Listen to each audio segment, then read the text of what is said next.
What's up, everybody? Welcome back to the podcast, Trainer Vibe. I'm back with a familiar face. If you've been a guest or a fan of the pod for a minute, you know who this is, Mr. Soon to be 5-0. Yes, DKO. sir. What's the word, guys? How you feeling today, man? Man, I'm feeling good, man. I'm as motivated as I could ever be. You know, I feel as healthy as I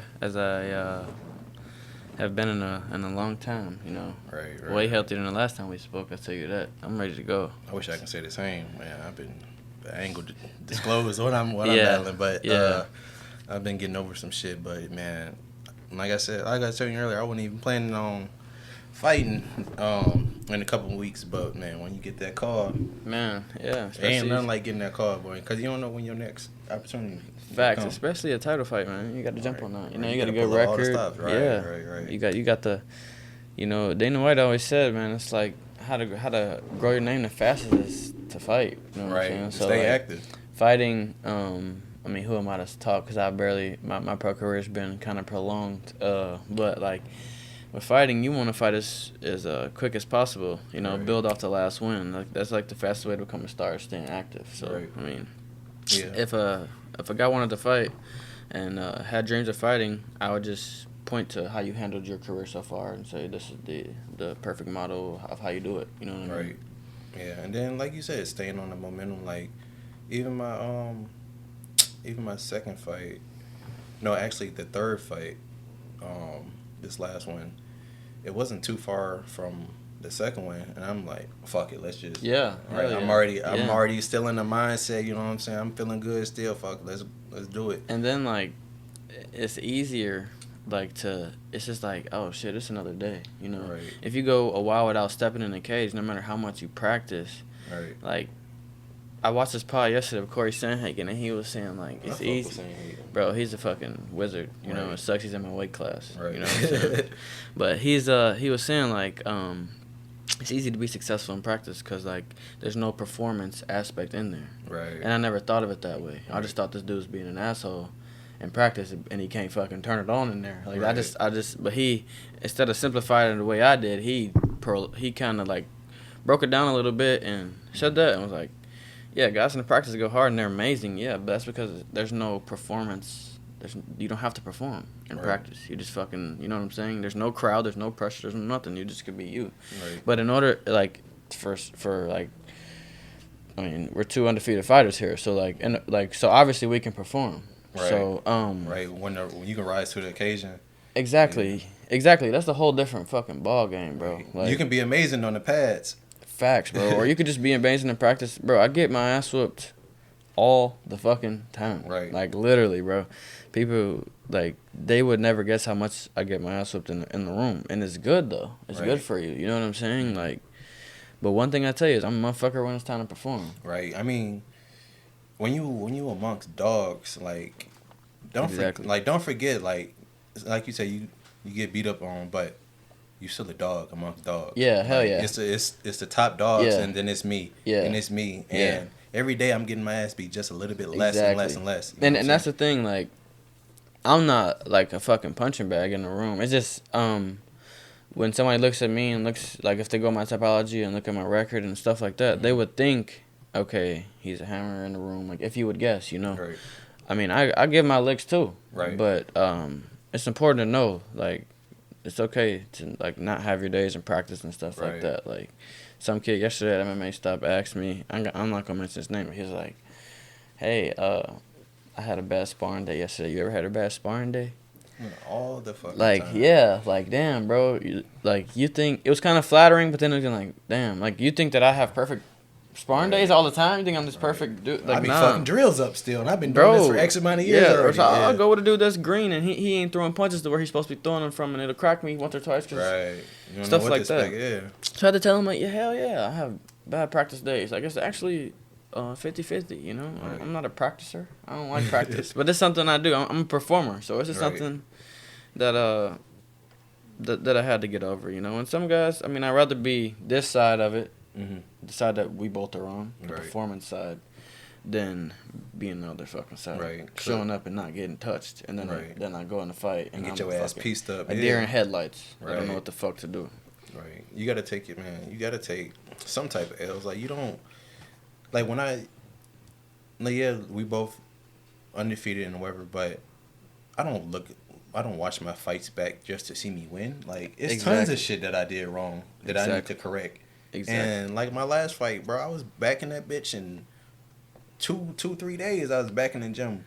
Exactly. And I watched that fight back like 1,000 times, swear to God. And I'm just looking for something new, something that I missed, something that I can work on, like, you know. And I also watch, you know, what I did right. Because, you know, you do got to give yourself some flowers. Like, I did win. Yeah, fuck, 100%, right. Bro. You know what I'm so, saying? You know what I'm saying? I do got to look at what I did right, and you can build off that. But I got to look off my mistakes, you know what I'm saying?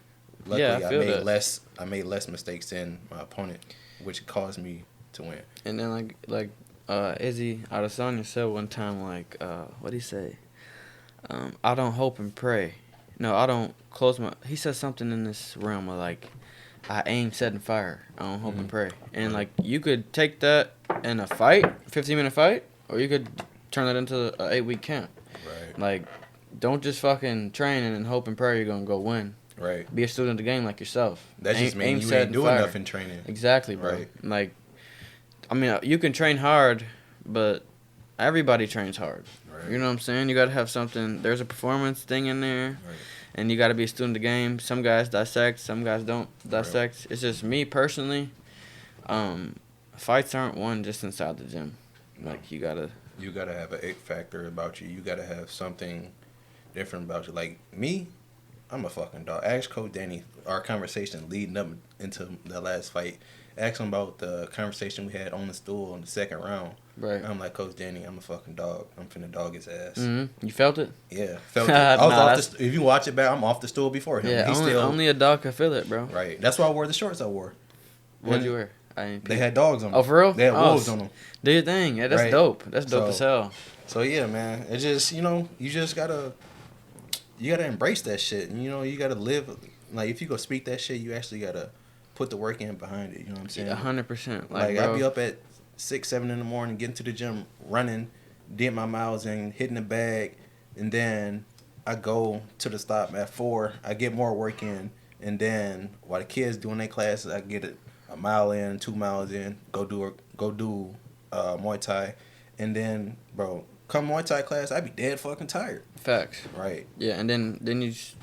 It's your 5th workout and everybody else is first. So, right. You know motherfucker complaining. Motherfucker complaining or taking reps off or, you know, bullshitting. You know, you done already got twice the amount of work in. Yeah, you about business. Right. I know how that goes, bro. Right. You know what I mean? That's it, man. That's what goes to show who wanted the most. You know what I'm saying? Facts. I don't know how hard my opponent working. You know what I'm saying?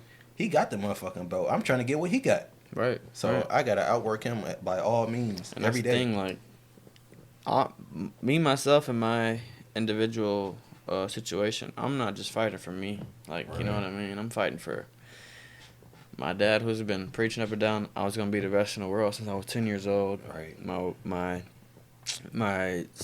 girlfriend and my daughter, you know, right. Who fucking giving their life to my dream. You know, right. Sacrificed their life to support what's gonna happen. Right. You know what I mean? Right. So like, who am I to disrespect them and disrespect myself by half-assing everything? It's a lot of long nights, I can only imagine. Yeah, the pressure is insane, bro. Right. So sometimes I gotta sit back, but it makes me work harder. Of course, it would make anybody. Like, I gotta prove these people right. I gotta make these people proud, because that's something that scares me. Just like, yeah, disappointed. Like, all these motherfuckers paid their money to come see me take time away from their family. And like, that's one thing. Like, I sell a shit ton of tickets. Mm-hmm. Like the 97, 98 ticket I sell, they're there for me. But like, I'm doing this for, like, of course me, but like to change people around our lives. Yeah. And like, I look at me, say one of my homies fight, and I really give a fuck. Like, Backwood. Right. We fought the same day, and he had a beautiful performance all up until, like, slipped on a banana. It is what it is. It happens. Yeah. That's why he lost the amateur fight. It's okay. You know, he's got a great career ahead of himself. Right. But it took a fat-ass toll on me, and I cried. And I'm fighting in that next fight. I ain't gonna lie. I thought I was the only one. And like you say, you've been locked in with him longer than me. Yeah. But we all, bro, we all making the same sacrifice. We all in the Exactly, same bro. room, grinding, sweating, Exactly. bleeding Exactly. for the same purpose. And one of our dogs fell short, and it's like, and like he got kids, he got a girl, he got a family too. So you know how hard it is for him just to make it there. 100%. And like, not just like anybody that I give a fuck about.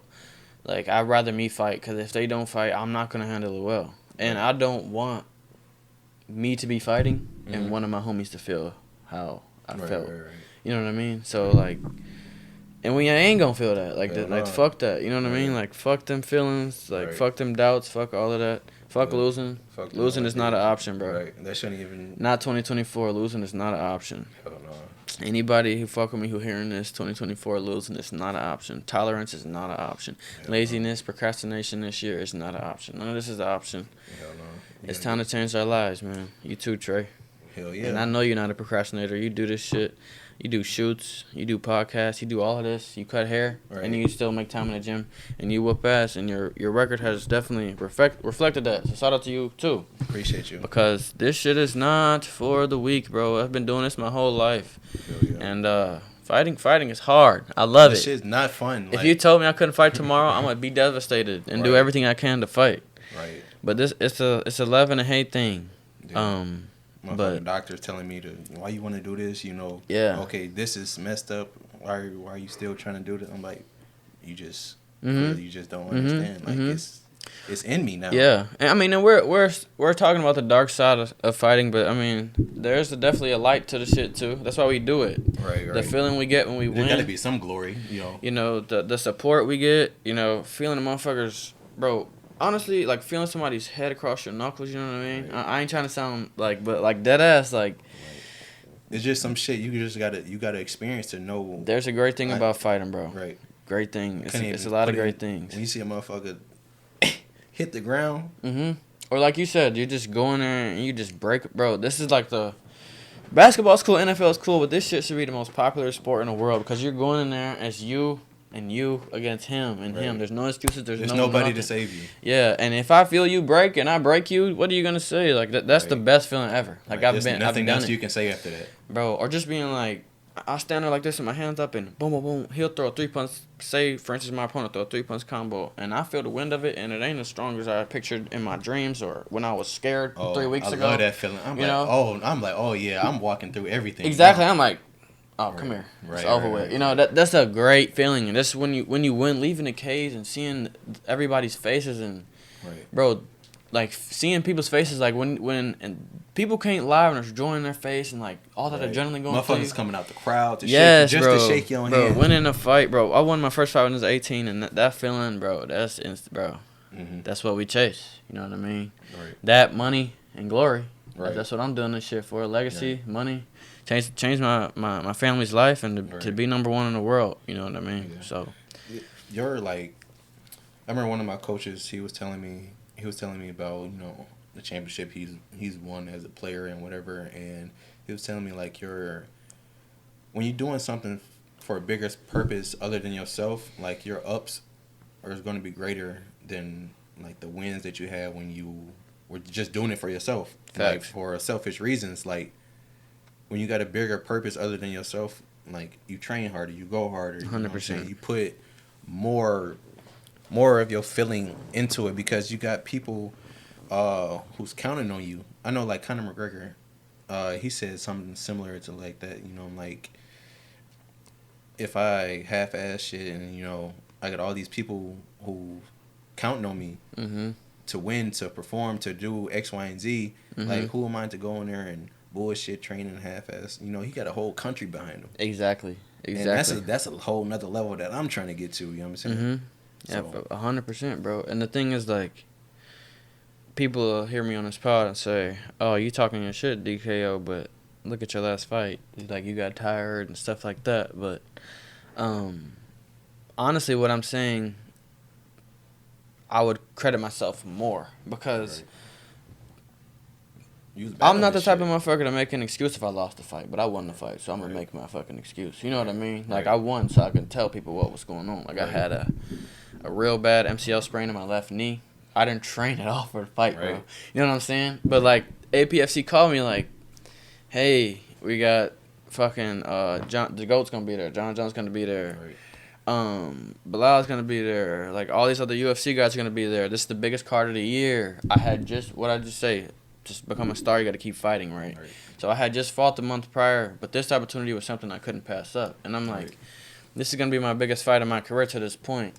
And they wanna center the card around me, sort of, kinda. You know, put me on the main card, have me one of the main guys. Right. I met John Jones, so it was dope as fuck.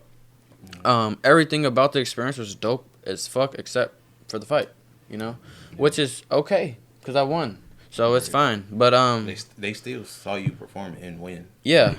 I mean, some people would say, "Damn, it's kind of dumb for you to take a fight without training," but that just goes to show my confidence in myself. Right. Because like, motherfucker, I'm him. So, imagine what I would have did if I did have a full camp, or I was able to, like fully train in my camp. Exactly, bro. Mentally, bro, that fight was probably the toughest fight I've ever had, and I thought it would have been the easiest fight, but like the camp leading up to it, like how the fuck am I supposed to be confident and I didn't train? So like I kind of get what people are saying, but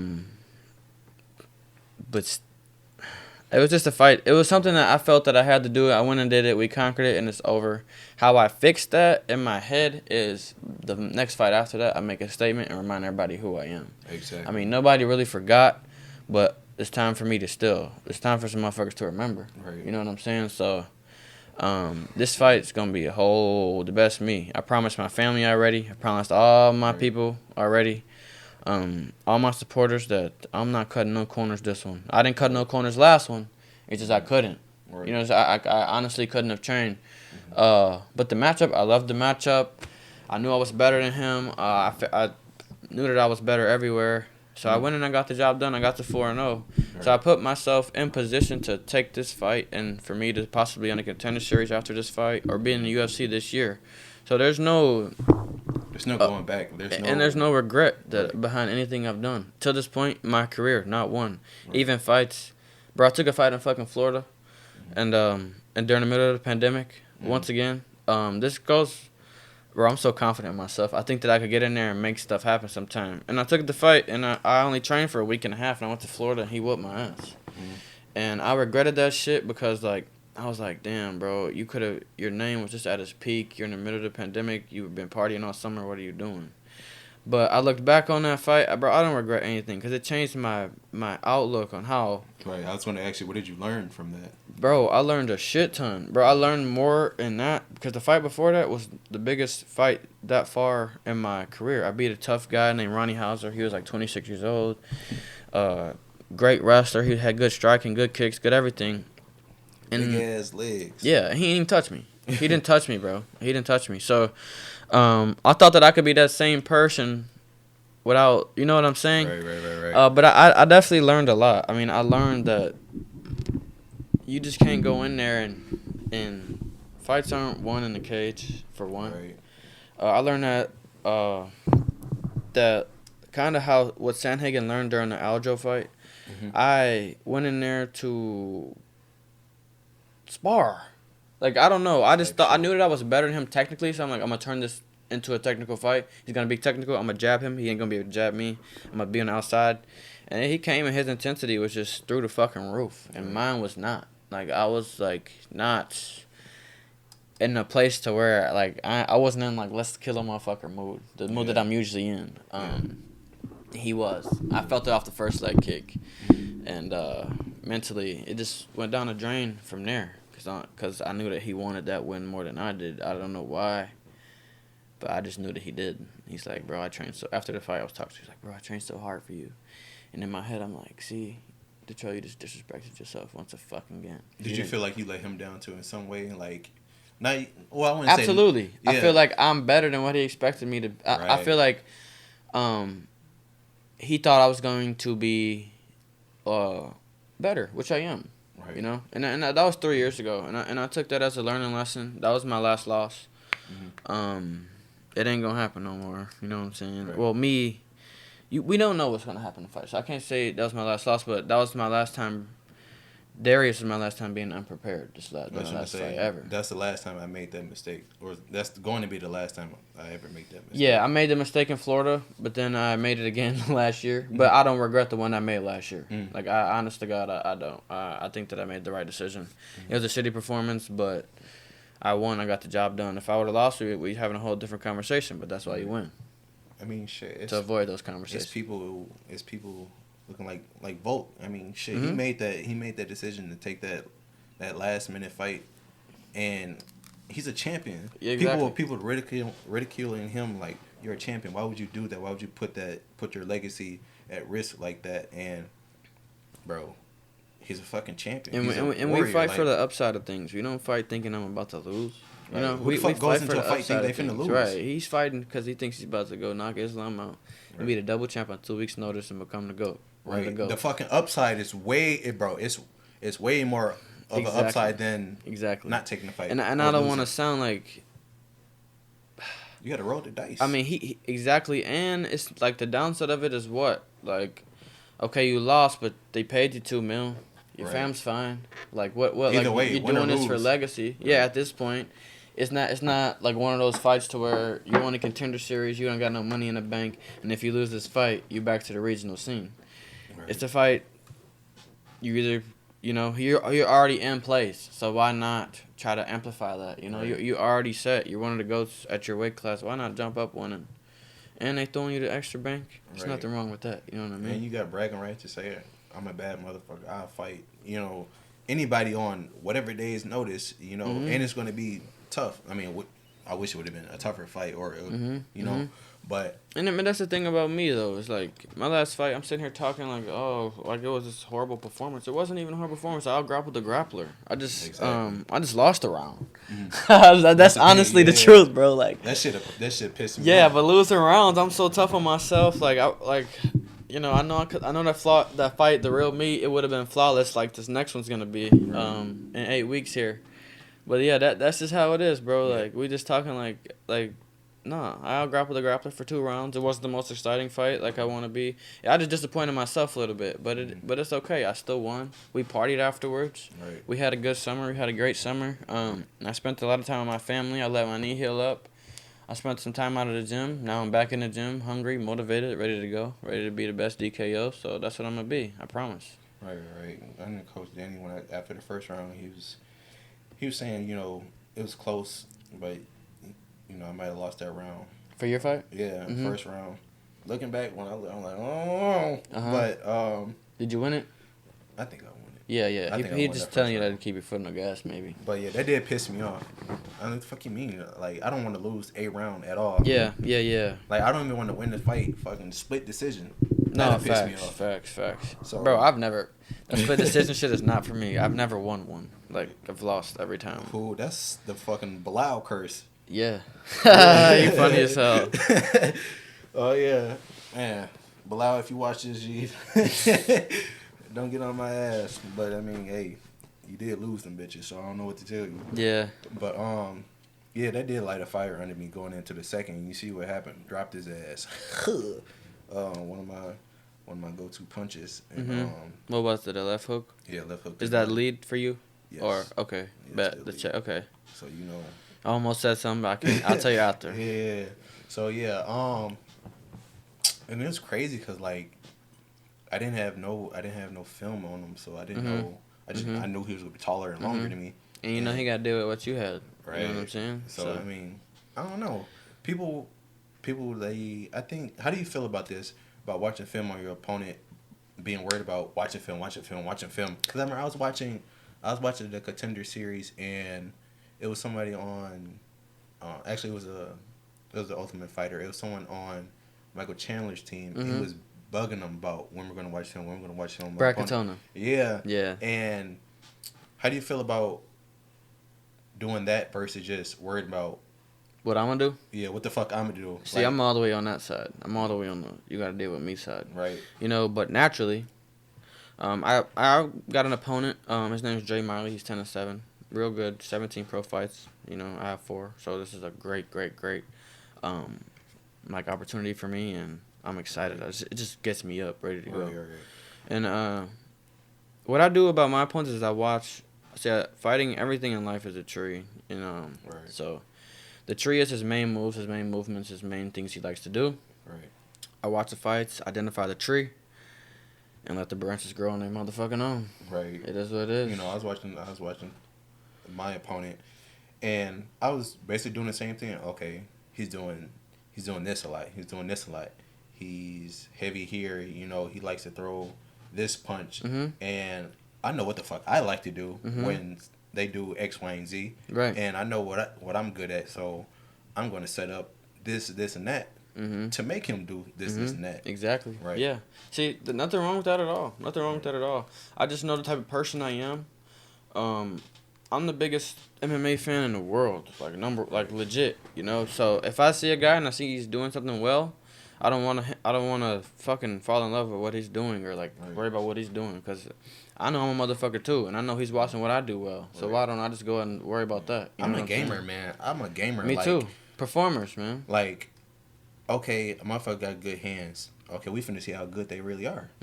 Like my opponent, like we're gonna yeah, facts. we're gonna fight. I feel that. We're gonna see how much you wanna keep this belt. Yeah. I mean, shit. Cause that bitch coming home with me. Like, I'm leaving here with something. It's either that belt or it's your fucking soul. Something. It might be your fucking liver. In the way I've been doing. No, that's what you want to be as a fighter. Somebody that nobody want to fucking fight. Exactly. Like that's like somebody like, okay, even if they think they could beat you, they don't want to fight you. Like, damn. In order to win, I'ma leave with a piece of me. You gonna know you've been in the fight, yeah. Yeah. So that's ideally what, as a fighter, you want to be. I respect those type of fighters. You know what I'm saying? Motherfuckers who's game for anything. Like Kevin Holland, he's become one of my favorite Kevin Holland, the Bobby Greens of the world, right. Stuff like that, bro. I like those fighters too. I love them. I like to look at myself as a gamer as well. Like, I just fought a fucking fight with no training at all against somebody who had a 6-2 amateur career and was coming to the fight hungry as hell, you know. And I took the fight gamer, point blank, you know. You can call it what you exactly, bro. Exactly. It's just I like to look at myself as that too. It's just I gotta establish myself first, you know, bro. Like I'm 4-0 now. I gotta get in that door, prove to everybody that I'm there to stay and belong in that door.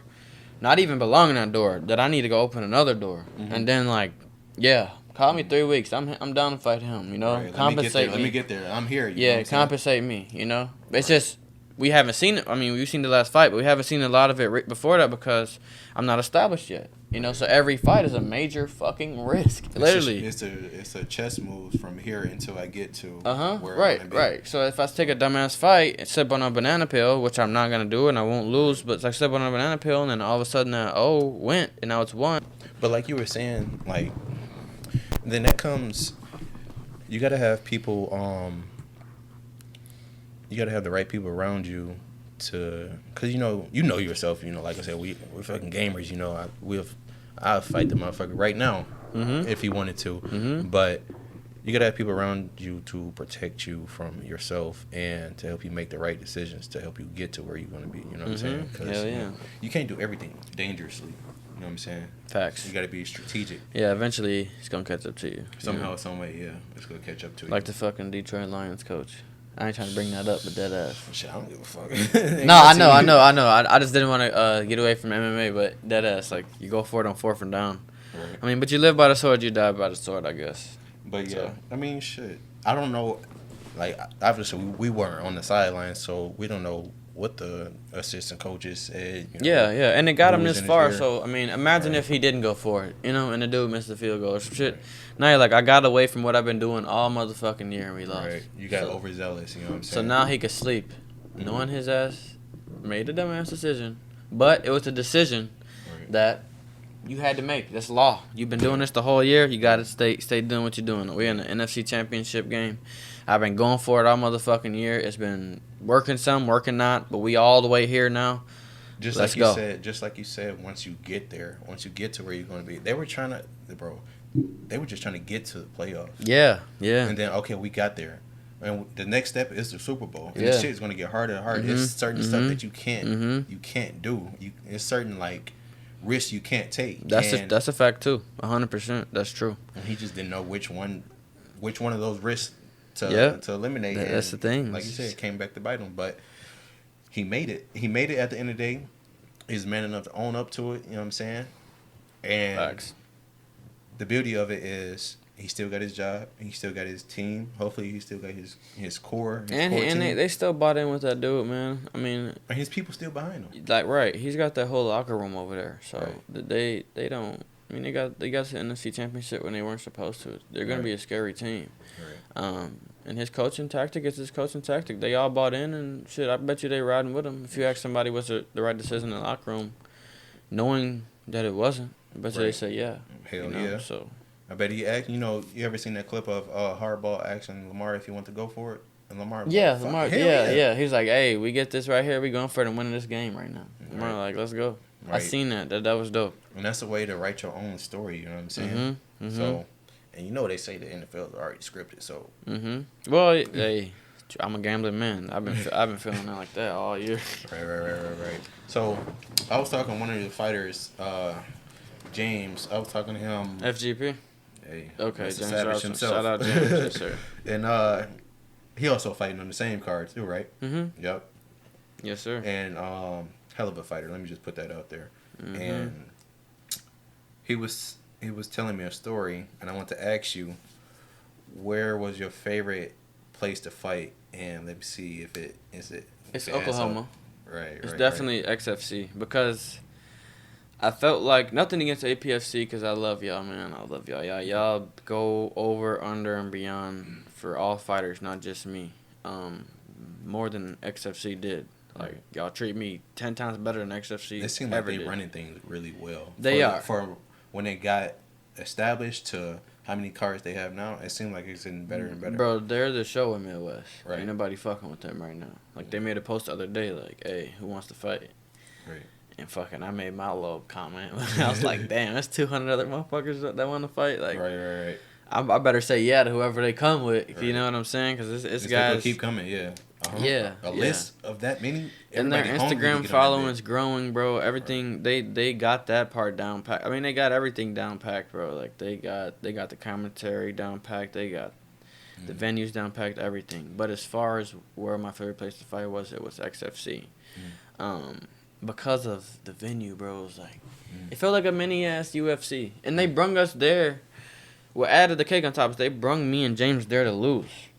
We were fighting two Oklahoma boys, and they were brothers. He was fighting Randy Ray. I'm fighting Jared Ray. You know, they both good ass grapplers. One's a purple belt. One was a brown belt. The kid that I fought was 5-0. The kid James fought was 3-0 or some shit like that.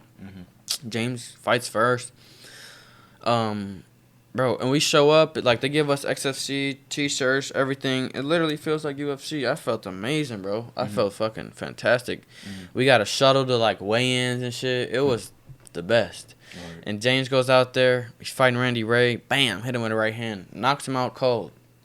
But follows him to the ground and doesn't follow up the shots. But this is why we're Emmy. You know, James is a pro now. So you make these mistakes in Emmy. And then, sips on a banana peel. The dude's a brown belt on the ground. Slipped into a leg lock. It is what it is. I cried. You know what I'm saying? And then I go out. I have a flawless performance for the fight was 9 minutes, so 8 minutes and 40 seconds. Takes my back, almost chokes me, and it was just fucking. I mean, I won, and Oklahoma was an experience, bro. Like, it was crazy. I like fighting out of my hometown sometime. I love it, bro. It just gives a different feel. Like we was talking about that too, and it was like, bro, you go there on business. Like, you Hell don't have to worry yeah. about you don't have to worry about your friends. You don't have to worry about like your distractions at home. You know what I'm saying? You're away from all that. You go there to do what you love to do. Yep. Love to fight, and I'm going there to fucking conquer a whole new place. the you know only what I'm saying? the only fucking thing that I don't like about fighting, out of state and stuff like that is, I can't sleep in hotels, bro. Yeah. That fucking sucks. I don't sleep. already can't sleep. But And then cutting weight out there, and it's just fucking horrible, bro. Sleeping in hotels and shit. But I gotta get used to it. I'll be fighting the UFC, you know. But man, going home after weigh-ins and sleeping in your own bed is fucking that's lit. I like that a lot. Right. But the hotel sleep, I hate it. But I don't get sleep that much anyways a night before a fight. So right. Motherfucker be tired trying to rehydrate and like even now like cutting weight, bro. I'm so drained. Yeah. It's hard to have a personality. Right. It's hard to not be irritated. I feel like a blob. Yeah. So if you are watching this and like you're related to a fighter or you have a significant other as a fighter or something like that, like we're not assholes. Well, I'm gonna speak. Yeah, I know Trey's an asshole. I'm gonna say that, but he's just doing things all the time. He don't have the calorie intake. Y'all get every human gets grumpy when they're hungry. Right. Imagine you're grumpy, for hungry, weeks. And you gotta work. Right. And you gotta go train. And somebody asks you a dumbass question. Man. You know? So it's like, come on, bro. Right. I'm already on edge, like as is, and facts, bro. Right. That's why I just try and stay away. I try and sleep the most, like when I can. Like, somebody be like, "Hey, Trey, you fighting 3 weeks? Well, you know what time you gonna be fighting?" You're like, no, bro, I don't. Come on, dude. Please. No, I was just saying, I'm like, bro, everybody in front of me can get knocked out 30 seconds, like first 30 seconds, and I can be fighting a couple hours earlier than I thought, or exactly, yeah, way later. Yeah, bro. People ask me that shit the day of the fight. I'm like, bro, just get there, please. Bro, what time you fight? Like, dude, just buy the pay-per-view. I'm one of the fights. Right. If that's what you're worried about, yeah, you clearly don't want to be there that much.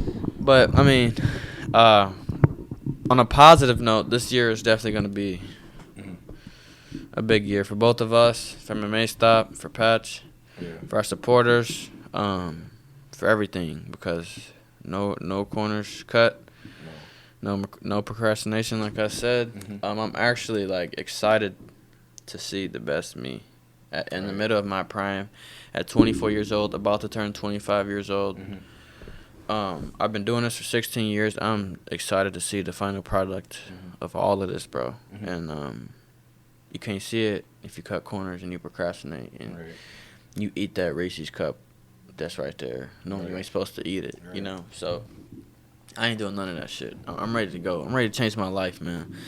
I've been not well off for too long. It's time. It's that time. Boy, I've been trying. You know me. I'm a motherfucking hustler, boy. Yeah, bro. And something got to give. And like, I keep trying, and like, people see me doing a lot, but they don't see how many times I done failed a lot. You know what I'm saying? They don't see how many ventures I didn't try and failed at, and I just keep trying because I'm one opportunity away from making it. You know what I'm saying? Yeah, hell yeah, and it's you way better off if you prepared for the opportunity when it comes. You know what I'm saying? Than for it to catch you by surprise. Right. So I get you there 100%. Yeah, but I do wish that more people like.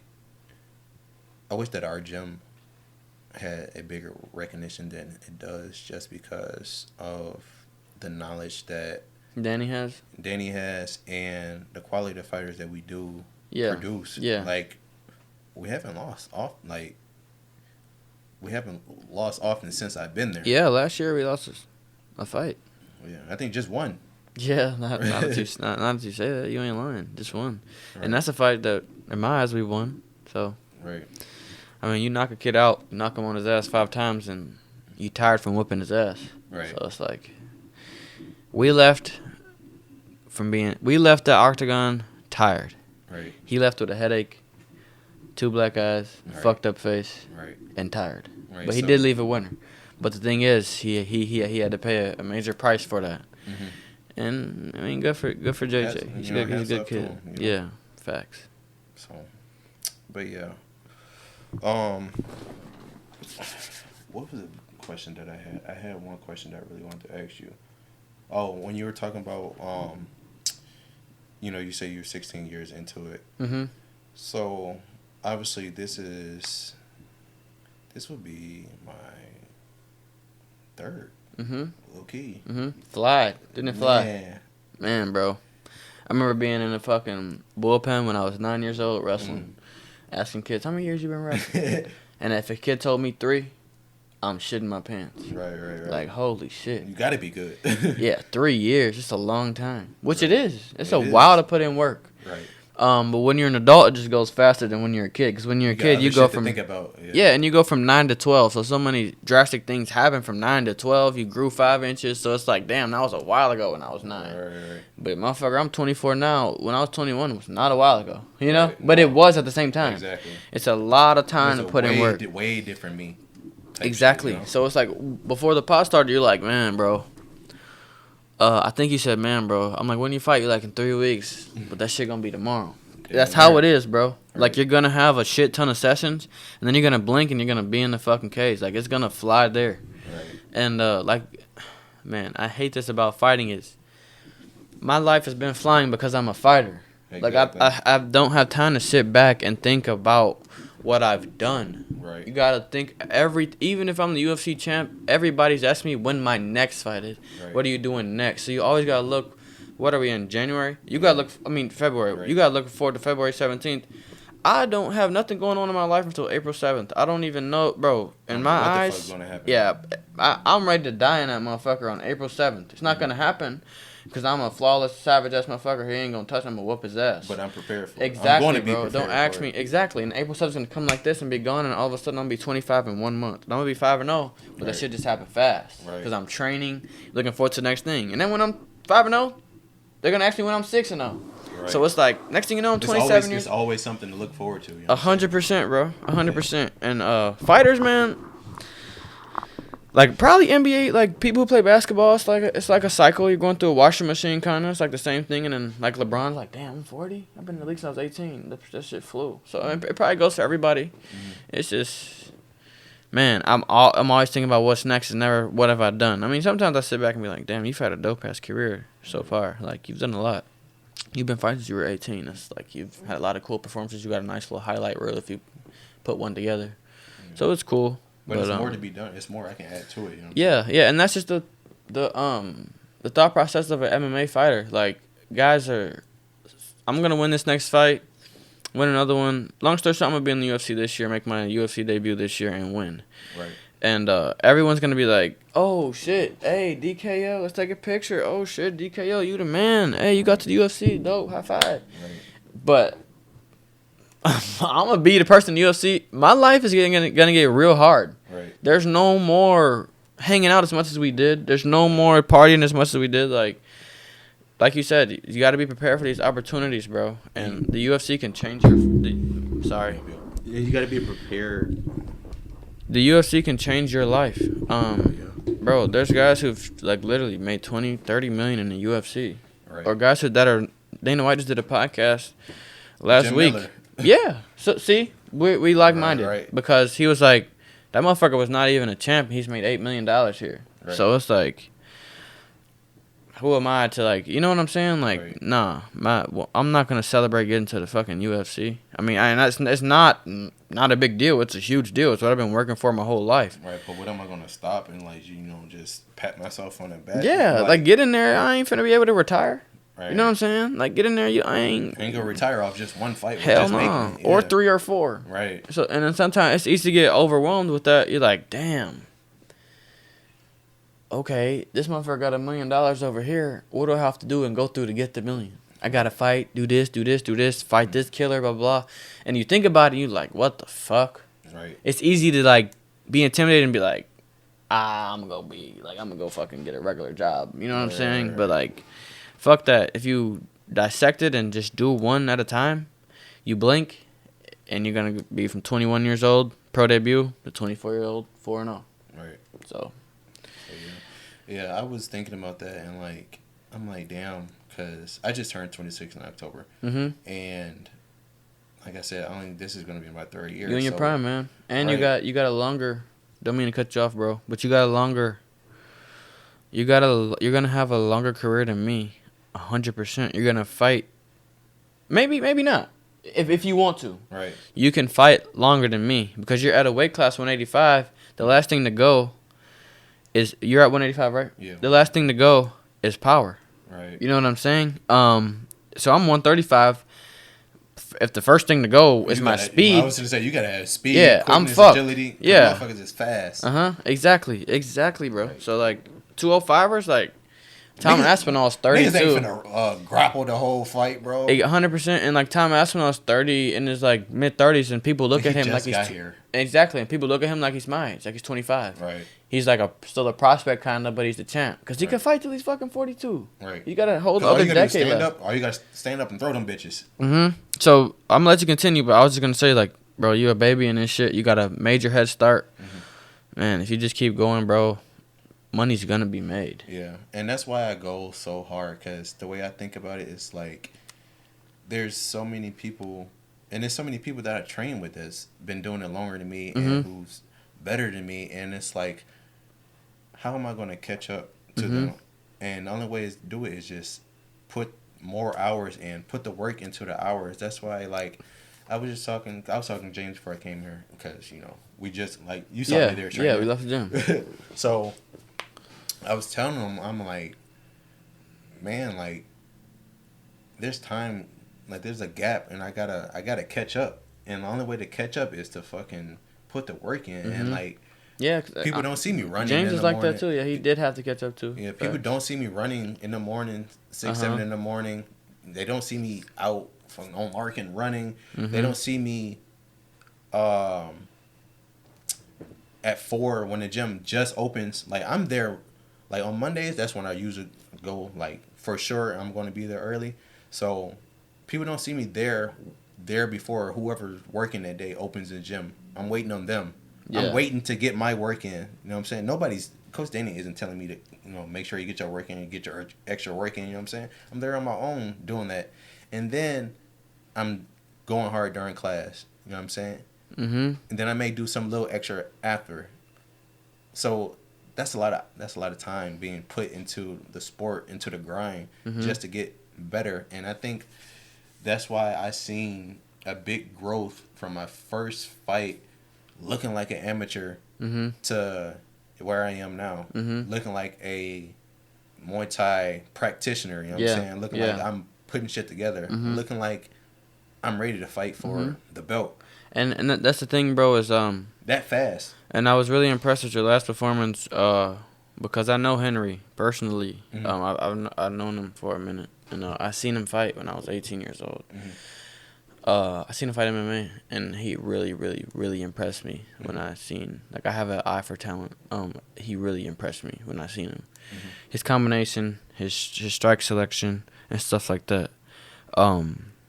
He's like his technique was flawless of what I had seen. But that's not the only thing that goes into a fight. Right. And what he was missing is what you had. A dog. Right. You know, I'm not gonna say Henry's not a dog. Because he probably is. But it's just other stuff goes into being a fight. Like, being a better technical fighter is cool. What are you gonna do when this motherfucker that's not technically good at you hits you in your motherfucking nose and shatter or like hurt? Right. Yeah, and hurt you bad. Or what are you gonna do if you've been technically beating his ass and he's got more energy than you right now? Right. And he's in better shape. Like, like, you're a better fighter, but he's in better shape than you. So the first round you're gonna look nice, right. but let's get gritty. I lost. Hey, according to Danny, I lost that round. Exactly. You know? So what you lack in skill, which you're closing that gap, which is like ideally what somebody wants as an athlete is somebody who recognizes that, okay, I'm missing this, this, and this. Without you telling me, coach, I'm going to fix this, this, and this the best I can. And then if I'm missing something, you add on top of that. Right. Not me relying on you fully, or you telling me this fully, or me telling you should go on a run tomorrow. You're doing it on your own. Right. So if you come in like a professional, grown-ass man, you're already in shape, you're on time, you're doing everything perfect. And I've lacked this. And I know this is stuff that I'm not missing dog. But sometimes I've been in the sport so long, it gets dull. So I'm not in shape all the time because I got to live my life a little bit, you know? Right. This is what I lack. But this is the good side of you, not starting as much as I have. You're always in shape. You're always working. You're always fucking hungry. This is fresh to you. This is a new feeling. You're a winner, bro. You just became a fighter. That's addicting. Yeah, but now it's your fucking identity. Right. It's your profile pictures. People not calling you Trey no more. They're gonna start calling you by your nickname. You win a few more, bro. Right. So it's the stuff that you care about. You got to stay on top of it. So if you are professional as you are, and how you are, which is very impressive, your stuff like this is gonna happen. You're going to close. This is why you saying that is like amazing, bro, because you know that other people have a head start on you, and you know there's a gap you have to close. You can close it faster if you're in shape, if you're on time, if you're doing things you got to do. If you leave the gym and you're studying fighting and stuff like that. Not saying you have to study fighting, but it's a good motherfucking idea. No, I study that shit every day. Yeah, it's a good idea if you know that you lack some stuff. I do shit in the gym, and then I'm like, yeah. Coach Danny asked me, I'm like, yeah, I learned it from the internet. Mm-hmm. Yeah, 100%, bro. Like, that's a thing, bro. Like, my girlfriend didn't take her first grappling class until like.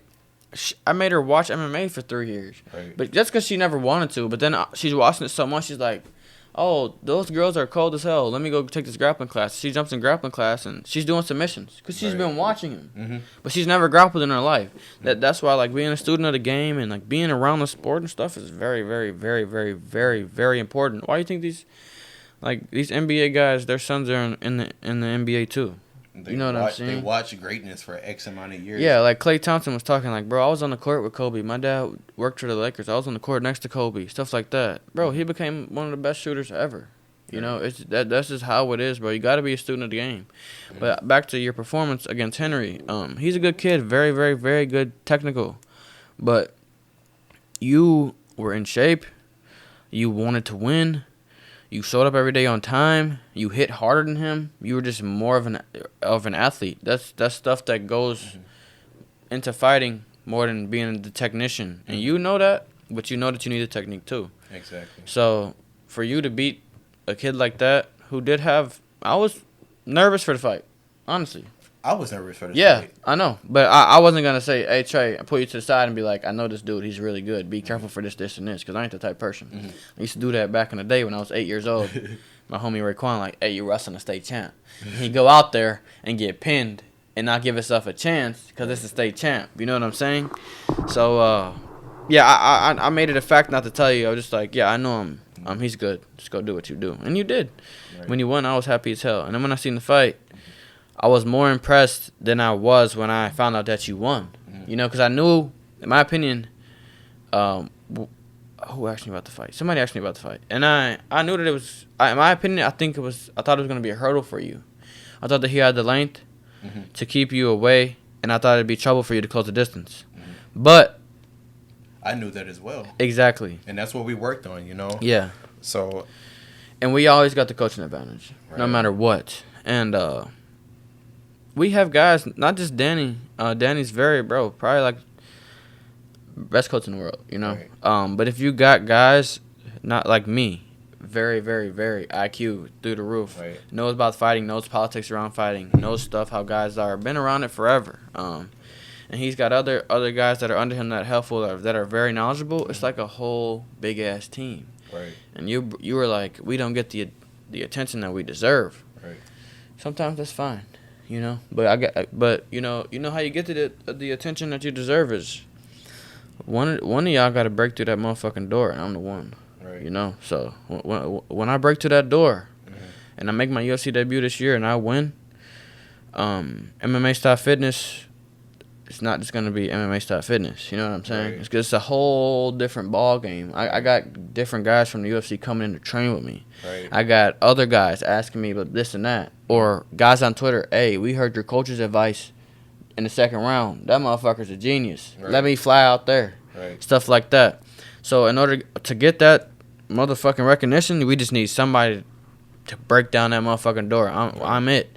And everybody behind me, we there. Because we are a great gym. Right. We put in a lot of work. We all are athletic as hell. Right. We throw combos. We got different style, but we do everything right. And we definitely on our way, for sure. Yeah, that's like the saying, if motherfucker don't respect you up front, you gotta make them respect you. You gotta do something to make you respect. That's a fact. If motherfucker don't want to give us the recognition or respect, the work that we put in the gym, that's fine. We go show you. We go show you. Like I keep telling them, I'm gonna win you a belt. Like and we keep knocking these guys down that are from bigger gyms. That's what. Right. So like Anybody can have a smaller gym is better sometimes because it's more intimate. Like we got a cheat code, bro. That's all we got. Like we got one of the world's best coaches and mindset guys in the world, and there's only 6 or 7 fighters. Right. It should be fucking 70, like Sanford. Yeah. Because he could, bro, it could be a college dorm, and he could just sit there and talk about MMA and break it down and dissect, and we're all going to listen, and that's how it is. But it's better if it's only 6. Right. Because we get the info, we listen, we do that. Especially, like, it's like a head start, bro. It's definitely a cheat code. And it's dope for you because you started it later on. So, like, to have that cheat code is definitely a plus, you know? Yeah, so I'm glad that we had this conversation. I talked to another pro about it and put me more at ease about my trajectory about, you know, where I'm going. Because, I mean, shit, DC started when he was, 31, 32? MMA, yeah, like hell yeah. So, I mean, it's not about how you start, it's about how you finish, regardless of what you're doing. So, I mean, you just got to take that, you know, for what it is.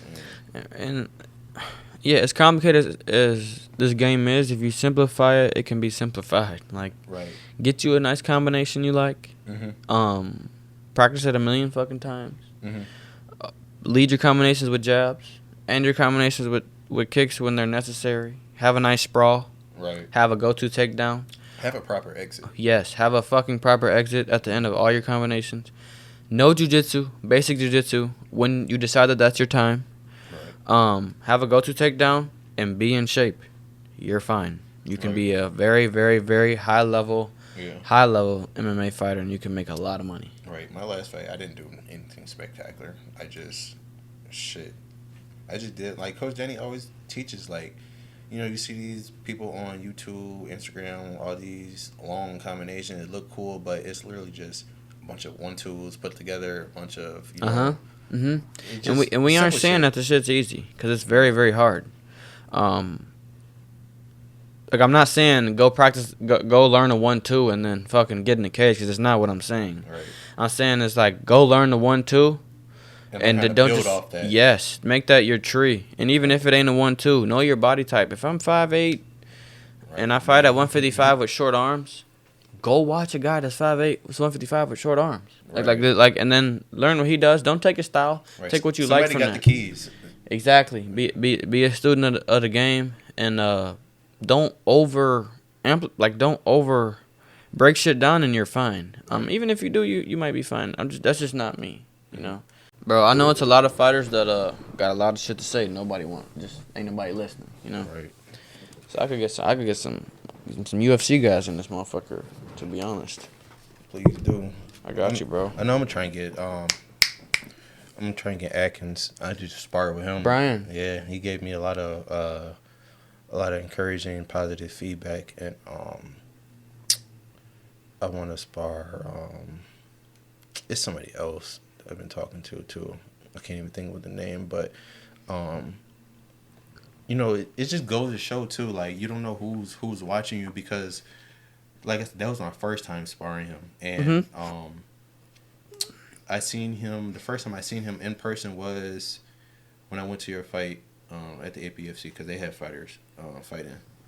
The one where in Hammond last year. Yeah. Okay. So when you went to Hammond, and I didn't get a chance to really speak to him, but when he came in, I want to say last week as well, and I didn't get a chance to spar him, but that was like I guess the second time I seen him. Right. But, like, you know, we was that close, and he was telling me, you know, he already knew who I was. You know, he's been watching. You know, I'm doing a good job. Yada yada yada. And it just goes to show you're gonna get a lot of that, bro. Right. You know.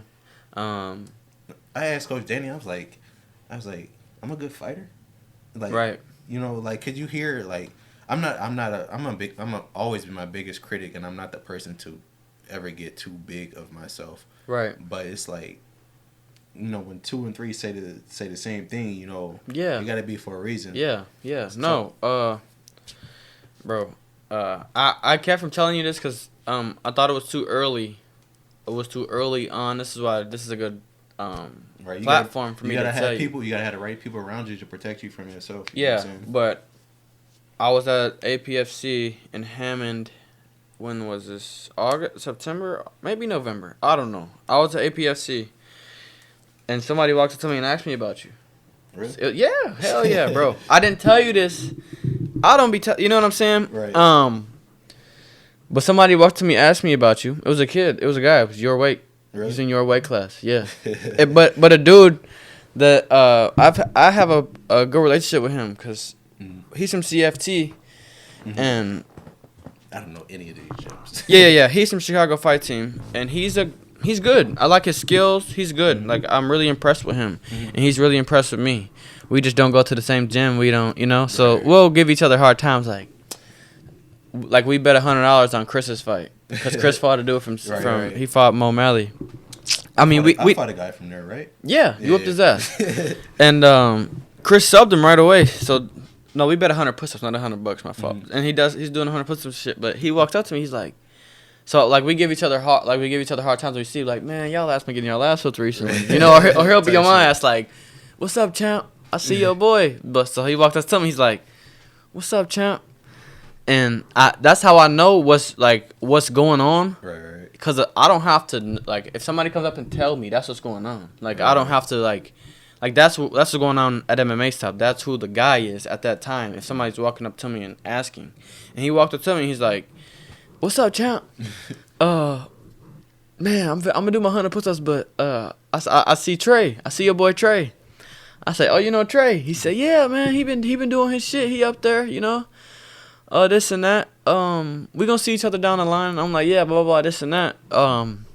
I was like, you don't want that smoke. I was telling him, because we bullshit back and forth. I'm like, you don't want that smoke. He's like, I don't know. Maybe he might not want smoke. I was like, dude, be quiet. Do your push-ups and shit. But we got up and we was talking and shit, and he was like, yeah, bro, all bullshit aside, like, he talented and he good. Maybe one day we'll see each other. But that just goes to show that, man, bro, I didn't go to TFC.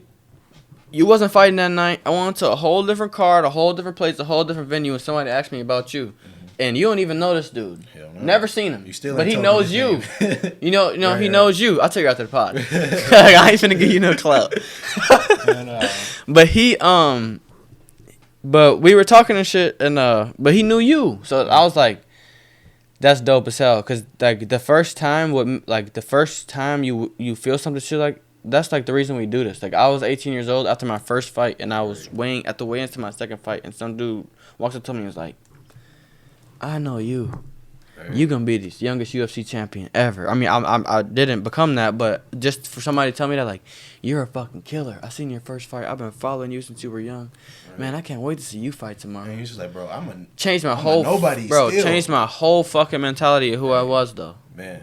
Cause I was like, I am a killer. Right. Like, damn, I'm finna kill it. And I went and did my thing the next day. Like, bro, everybody knows you. Like, this MMA world is small. It's big, but it's small. Yeah.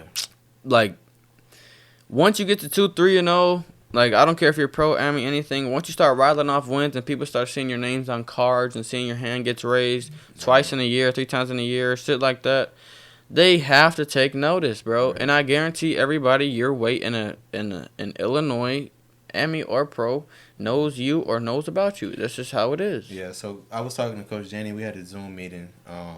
Because, I be doing work for the gym and whatever. Yeah. And we were talking, and then he was telling me that Maximus had reached out to him and asked if I want to get on their card. And they saw my fight, and like, I follow them, and I see the type of fights they put out. It's a real good promotion, and it's supposed to be a stepping stone. And I'm like, okay, let me. Oh yeah, Maximus Muay Thai. Yeah, that's a good card. Yeah. And it's a Muay Thai. Yeah. If you wanna, It's not kickboxing. It's like y'all gonna be Dutching. Right. You gonna be. Facts. So yeah, and Coach Danny was telling me about that, and he was like, yeah, it's some killers over there, and if you really want to go far in Muay Thai, that's really where like the Muay Thai upper heads is gonna be able to get some eyes on you. then that's where I asked her. I'm like, damn, like I'm good. Like people call and ask about me. To, And that's the thing, bro. Is like you have this picture of yourself, but like you've won 3 fights. it's only 3 fights. Yeah, and then after this one, after you win this belt, now who you are changes. I mean, this is already your identity, and like people look at this stuff as not. This is a fucking huge deal. Being a 4-0 amateur with a belt is so big of a deal because it's so hard to do, no matter who you are. Getting in the cage and fighting once and winning once is hard. Right. Winning 2, your first fight 3, is hard. 4, and 4 in a row on top of a belt. Who's not gonna know you? Who not gonna want you? Like yeah, exactly, bro. So that's gonna give you another reason to train and to hone your skills because now you have to back that up. Because now your name, it's happened to me, and I'm not saying that I'm not saying this is you, right. but This sometimes, yeah, sometimes guys' names are bigger than their skill set, and they have to, Right. Sometimes you could win 7 fights in a row and be like, damn, I knocked them niggas out that quick, and then got to fight a guy that's 8-0 who's been doing it his whole life, and you're like, damn, I've only been doing it as long as I have. Right. So this is why it's good for you, and it's good that you're competing and doing what you're doing because you feel that feeling so often, and you know where you need to work. Not everybody knows. It's easy to be ignorant to, and like my skills are how they are. I'm 4-0. I'm the champ. Right. So when you get the belt and you're 4-0, the offers are just gonna amplify. Everything's gonna amplify. So then you can't just go to sleep without training. No. Your mind ain't gonna let you. Right. Cause you trade a tank. Right. That's it. Like that's who you are. That's what people calling you, people texting you, asking you when your next fight. Right. You can't get out of this shit if you wanted to. Exactly. It's who you are. So every time you go to sleep, if you know you ain't trained, you ain't gonna get no good sleep. Hell no. So this is how it is, bro. Like this is who you are now. You gonna be 4-0 with a belt. You gonna be on big shows, doing big fights. You're already pretty known, as well as myself. Hell This yeah. is my UFC year. It's your year to put your name on the map. You're gonna make your MMA debut, right? Eventually, that's the plan. Hell yeah. Let's go, man. We not just gonna have a belt for kickboxing and Muay Thai. We're gonna have one for MMA too. Right. We're gonna have a UFC fighter in the gym. Right. We're gonna bring a belt back to my uncle. I'm gonna become the UFC fighter that we dreamed and we've been working of my whole life. And we here. Happy 2024, right? Let's get it, man. Let's work hard, man. I'm in a great place mentally. I'm just ready to go. Me too. Like you were saying, like, when you have a date to where, okay, I'm prepared to do what I got to do at all costs on this date. So now it's time to go. Like, when I got that call, like I was telling you, I wasn't planning to fight until, next card, until May and whatever, but you got that call. Fuck it. My time, like, the time is now, like, So I think I got up that same day. Same opportunity you had, same opportunity I had. Right. Like when they called me last year. You can't. It's just sometimes like it's too good to say no, bro. You know what I'm saying? So Right. hey. And then what's even crazier is the former champ. So shout out to Juwan too. He's cool enough to do. Does he train at Lamont? Yeah, he does. Yeah, I with know the of him. dreads. Yeah, So, he's dope. So see, I don't. That's the thing. MMA is a small world. Right. Because me and him never spoke. But I know where he's from. I know he had a belt, and I know, like stuff like that. That's how it goes. Go ahead. So it's funny because after my first fight, we was on it. I think it was my first fight, and he was fighting after me, and I was telling him, we had a friendly banter, friendly conversation. Yeah. He seems like a good kid. I was telling him, I was like, I'm gonna be seeing you soon. And yeah.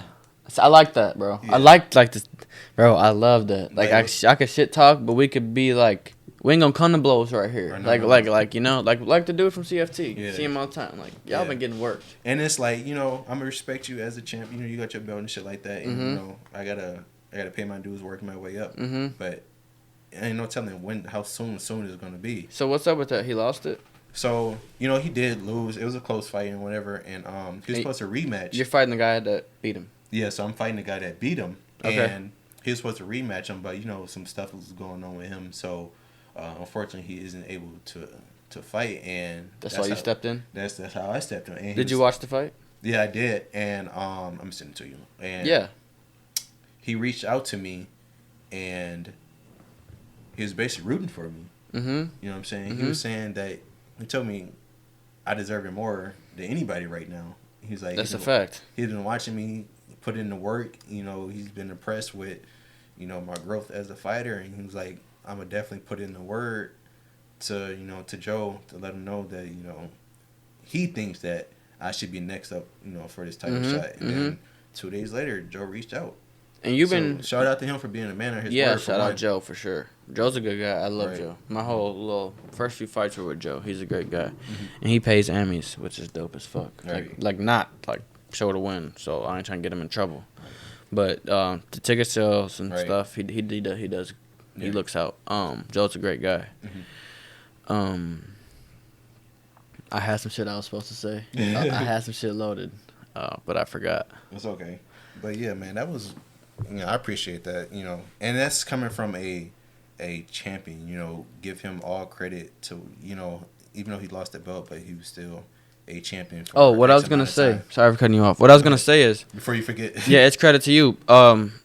Your 3-0 is not a 3-0 to where, like, I have 4 pro fights, and I didn't handpick them, but I made sure they were smart ass fights. I made sure like they were fights to put me in a position to be in the position I am now to fight a guy that's 11-7, and for the marbles, I'm gonna be wearing motherfucking Venom. You know, Right. this is the fight. Right.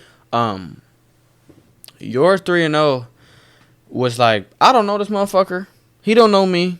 I'm gonna show up. I don't got film on him. I don't Exactly. Give a fuck. So that takes a different type of, you know, that's a different type of 3-0. Yeah. Right. So you should hold pride in that 3-0 because that 3-0 is way different. You're showing up, you fighting guys from different gyms. You don't know who the fuck they are. You could fight King Kong tomorrow. You don't know, but you're showing up. Right.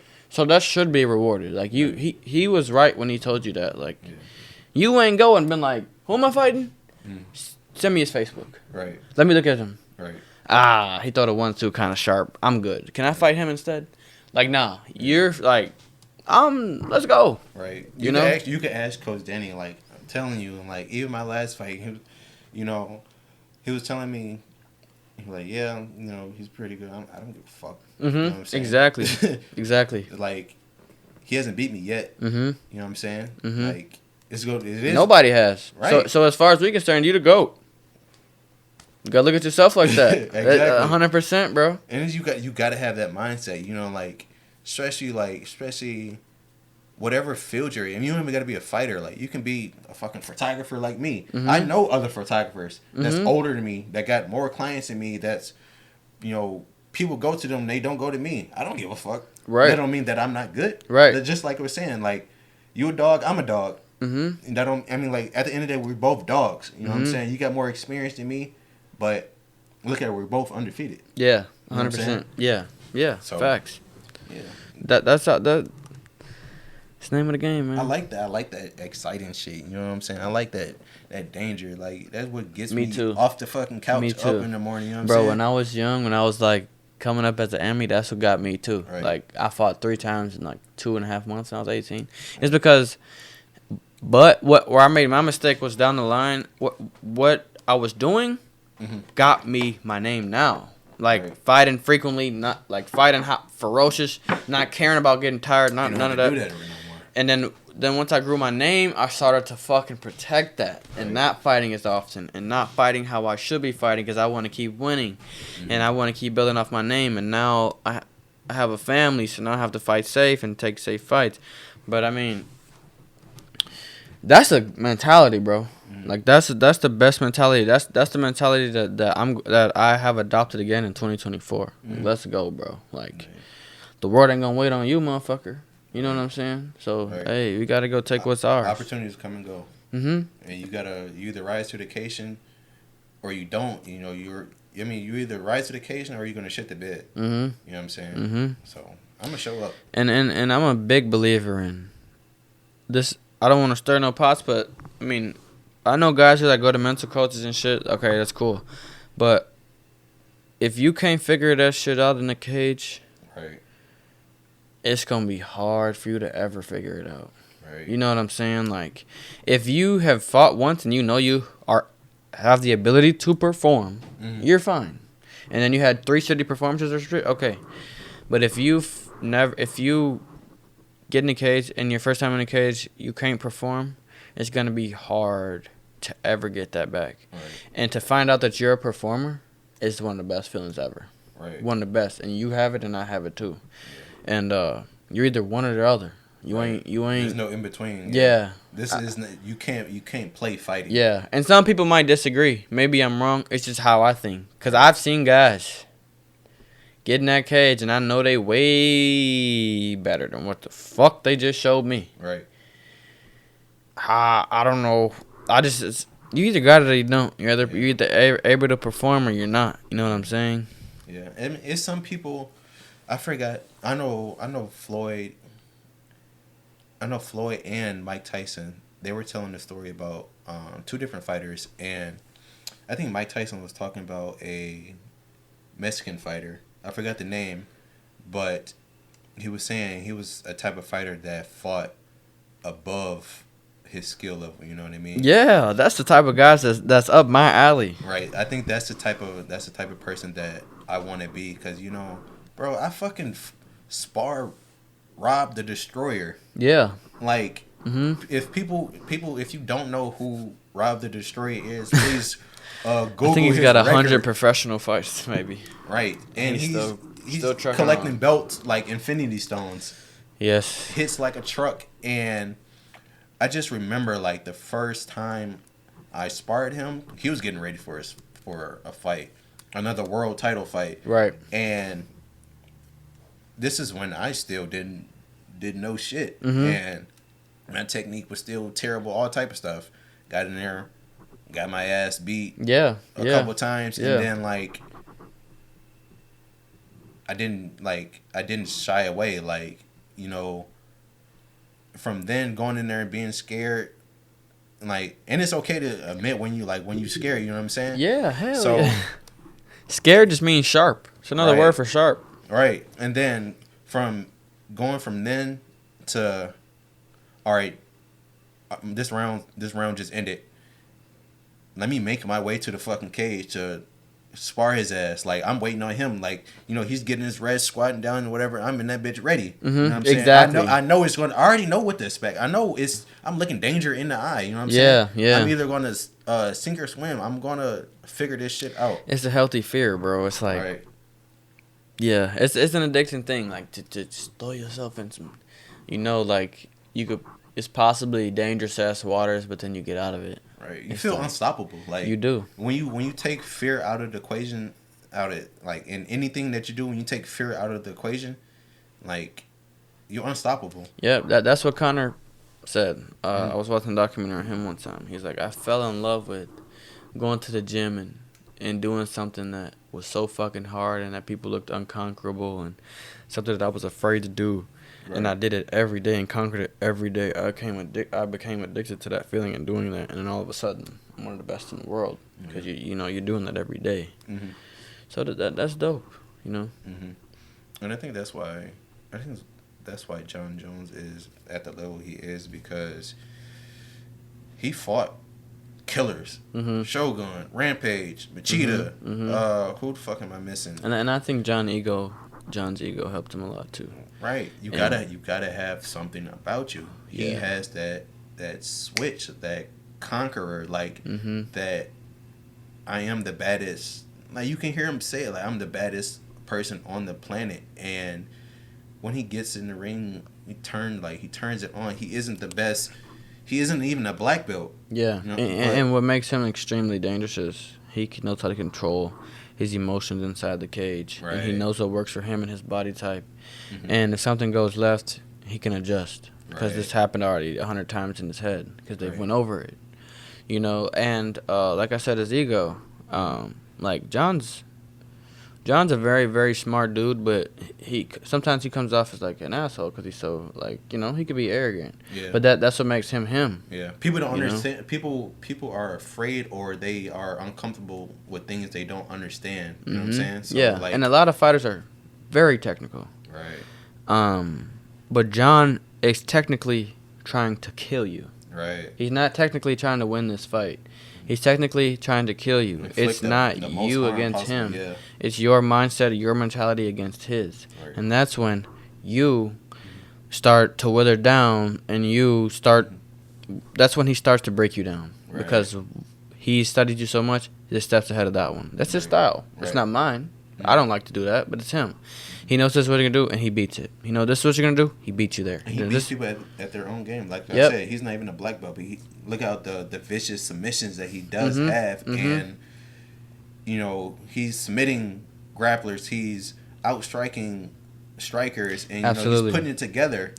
And he's okay. Say I'm fighting John Jones. He's beat me at my best 3 things. Right. What the fuck is that gonna do to me mentally? You know. But if you fight John Jones and you beat him to his best 3 things, he's already went through this in his head. Mm-hmm. So now he's got 5, 6, 7, 8. Right. You don't. Right. So now his mental capacity is way, way, way more than yours. In a fight, bro, if you think one little thing like it's going wrong, you're fucked. Right. He does a good job of staying on top He of that. never panics. Yeah, because they go over everything in the training room Right. and stuff like that. Mind you, it's not my style. I don't like to study my guys. Mm-hmm. But for his personality, he knows what he needs, he knows what he likes, he knows what he does. So to piggyback off that, when they interviewed who the fuck did he just train with? I can't believe I'm drawing a blank. The jiu-jitsu guy. Gordon Ryan. Gordon Ryan. Mm-hmm. I just didn't want to be wrong. It was No, I know. That's what happens to me all the time. He was telling me, they were interviewing him. He was like, yeah, I didn't really go in there with a game plan at all. John showed up and he let me know what he was feeling he was weak at or wanted to work at. Mm-hmm. And I just showed him how to basically do this move, how not to get caught, you know, or if you do get caught. Because, you know, you should always know, when you learn a move, you should always learn how to get out of that move. Or Absolutely. So, especially what they worked on. He was saying that, you know, John knew what he wanted to work on. He came in and that's what we did. Mm-hmm. So, to know yourself and know who you are and know how to better yourself without anybody telling you like your faults and be able to recognize your own faults, bro, that's steps ahead of everybody, your own opponent. So, yeah, facts, bro. And like to recognize, that's why I like Corey Sandhagen a lot. Because sometimes I like to simplify MMA. He's the complete opposite. Mm-hmm. He likes to fucking dissect it all the way down. But it's good, you know, for guys like me who simplify it to listen if to he guys got the like mental capacity to do that, then that's hats off to him. Yeah, he does everything. He has like, he's big on mental warfare and stuff like that. And it's actually made me open my eyes to it. Like, you know, reading books about mental warfare and like stuff like that. Tyson too. Yeah, because if I'm a savage without doing that shit, imagine what I could add to myself. You know, Right. So I'm definitely going to take him up on a lot of that, like reading the art of war and shit like that. You know. Yeah, he was talking to Rogan, not to cut you off, but he was No, talking you're to good. Rogan, and he was saying that, you know, he started seeing more success when he switched his mindset going into fights. Yeah. Like, I don't always have to be this tough guy, just warrior, just this killer mindset. He was saying, you know, once I switched to going in there being free, being happy to be there, you know, trusting myself and my skill set, and, you know, be free at mind, being calm. He's like, that's when I grew as a fighter. You know what I'm saying? Yeah. So I was thinking about my second fight, and I was happy. Like, and the guy was shit talking. He was rah. Yeah, mine too. My favorite. My second fight ever is my favorite one too. And I was calm. I was like, I was going in there. I just wanted, like, fight day. I was, bro. Even you already know me. Like, I'm never smiling, but I was happy that day. And I was just happy to be there, and I was happy to, like, I felt like I had a great camp. I was, like, I knew who I was going into the fight, and I just knew I was better. I just knew it. I didn't have to do all of that to get to where I wanted to be, you know what I'm saying? Yeah, facts. So, and I went in there 100%. calm, and I stuck to my game plan, and I had a calm mind to actually see the bigger picture of what's going on, and I saw my opening, and I took it. You know what I'm saying? Yeah. And it's something that I worked on. And it's something, like I said, I didn't even have film on him. And so it's not something that I was getting prepared for. It was something that I worked on 1,000 times already. A combination that me and Coach Danny just worked on, actually. Yeah. leading up into the fight, and I trusted him, trusted myself, trusted my skill set and what I brought to the fight, and I seized my opportunity. You know what I'm saying? And it paid off. So 100%, bro. yeah, and I didn't have to be that rah guy that, you know, I didn't have to be like, oh, I'm gonna fucking kill this guy or something like that. I'm gonna go out there and fight my fight, just like this next fight. Yeah, and if you find something that works for you, bro, it's important to keep doing it. You know, don't let nobody get you off your rocker. You know, shake you, or change your style, or try to get you to fight a certain way, or the way he wants you to do it, or the way he wants you to do it. That's what my uncle's good at. He'll give you your freedom and add your branches. He'll let you grow your tree, but he's just going to add the branches. And the branches are going to be some of the loveliest branches you've ever seen, you know, with some beautiful leaves on there. So, and then at the end of the day, you're going to be a beautiful tree. Right. That equals a beautiful fighter. And a beautiful fighter is someone who's ferocious, nasty, good shape, good technique. I mean, something that we all are striving to be, but nobody has proven to have the exact formula. Yeah. So we got something that we got our regimen, we got what we like to do, and we're doing it. We're sticking to it, and we on our way. You know what I mean? And I think nobody has the exact formula because not every fighter is the same. You know what I'm saying? Like 100%. Like Coach Danny, like he probably gave you the same foundation he gave me. Yeah. But like I just told you, you know, the extra things that I'm doing to make myself the better fighter to catch up to the people who are great fighters. You know what I'm saying? So. I mean, that's every coach. That's I'm not a coach, but I put myself in, like, because when I'm done with this, I want to be a coach, and I put myself in those shoes all the time. And I think if I wanted a fighter to coach, it'd be somebody like that. Right. That has everything else done. I don't have to tell you. I don't have to except hold your hand, for you know what I'm saying? what I'm there to do. Right. Is coach. I can't, like, I want you to be great. Yeah, I do want you to be great as a coach, but you got to want to be great for yourself. Yeah, you know like I'm not your coach, your mom and your dad. Right. I'm your coach. It's the difference. Like I'm not your coach, and I mean one thing a coach, besides like I'm not your mom or your dad, I think a coach is a form of a counselor. Right. I would say because coaches change people's lives a lot. Do. Like but the stuff they say and they do, so that's good. But that's a fine line between, you know, like a coach is not supposed to do everything for you. Right. If you lose a fight, never blame it on your coach. Because it's on you. Never, ever blame the shit on your coach. You're blaming that one guy that's in your corner. Literally, like, yeah. My last fight, it's just me and him. Literally, it's just me and him. And he's in my corner. Like, if I was to go out there and get my ass knocked out, who's going to be the first guy picking me off the ground? Exactly. My coach. But, yeah, I was thinking about that. Low-key, now that I brought it to the camera, I was thinking about that the other day about... I don't even know why I was thinking about that. About what I just said about Coach Denny, like, who's going to be the first person, like, picking me off the ground. I can't even tell you why that was on my mind, but... No, that's true as hell, bro. Coaching is, like, hard as... Right. You got to, like, spend time away from your family. Then, like, every weekend you're going to a fight, cornering guys. It's got to be something that you really, really are passionate about and you really, really want to do. If not, people are going to sniff that out and smell that out like this. Right. You know what I'm saying? Like, an unpassionate coach is something that's very detectable. An unpassionate person about anything is something very detectable. I could look around a room when I'm practicing and know who's not that doesn't want to be there. I don't like that. Like, yeah, hell no. And I know my uncle coaches with passion. You know, he shows up every day. He shows like recently we're doing this back take series. I'm not gonna go over the details of it and shit, but we've been doing this back take series, and he has a step-by-step plan to by the end of this 2 weeks. We're going to be this much better at the back take. Right. He ain't just coming in here. Fuck, I don't want to be here.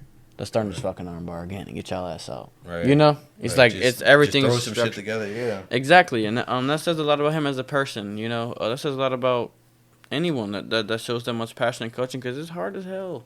Fighting's hard, too. This whole game. Right. To teach somebody how to fight, bro, I can't even really imagine. And it's like... And to not be in control. Right. Like, I'm in control.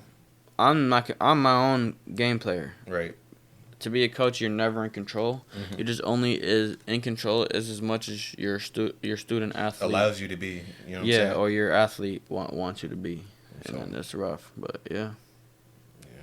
Then he helped me get through. He helped me get through my fight for sure. Obviously all of them, but for sure the last two. And you just gotta trust, bro. You gotta trust somebody who's really, really there for you, and you know you gotta keep that connection genuine. Like, bro, you know how busy like I am, and like you know, I'm sure he doesn't really care, like if I gotta miss training or whatever, because he knows everybody's grown. Like, Yeah. at the end of the day, we're all grown men, and we gotta shit happens, but shit, I let him know that Brian, I'm gonna have to miss. You know what I'm saying? Because like he's taking time away from and his the type family, of person you you know are, if you're going out of your way to let a coach know that you're going to miss practice, that means you're going out of your way to make up for that practice. Right. Not everyone does that, bro. Right. That's very rare.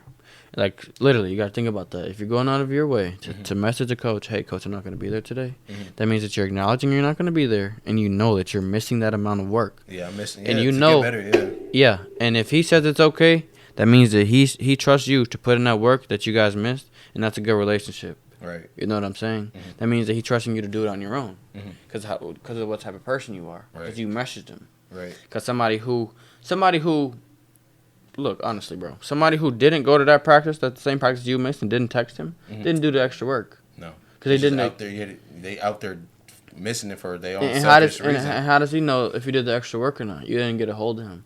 That like, you either are a type of person, or you aren't. Right. You know what I'm saying? You're either somebody who stays on top of your shit, right, or somebody who doesn't. Yeah, you're either a good businessman or you're not. Yeah, you and I try my best to stay on the side of the person that stays on top of the shit. Right. Because honestly, like, sometimes I get off. I'm off my shit. Like I don't have my shit together. You know. So that's refreshing to hear. Like you text him like, hey coach, I ain't gonna be in today.